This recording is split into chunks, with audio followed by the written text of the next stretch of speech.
નમસ્કાર દર્શક મિત્રો, સંત પ્રેમી ચેનલમાં તમારું સ્વાગત છે. જૂનાગઢની અંદર આવેલું મહાલક્ષ્મી માતાજીનું મંદિર પંચહાડડી ચોકમાં આવેલું છે.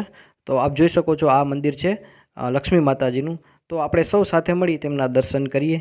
જય માતાજી.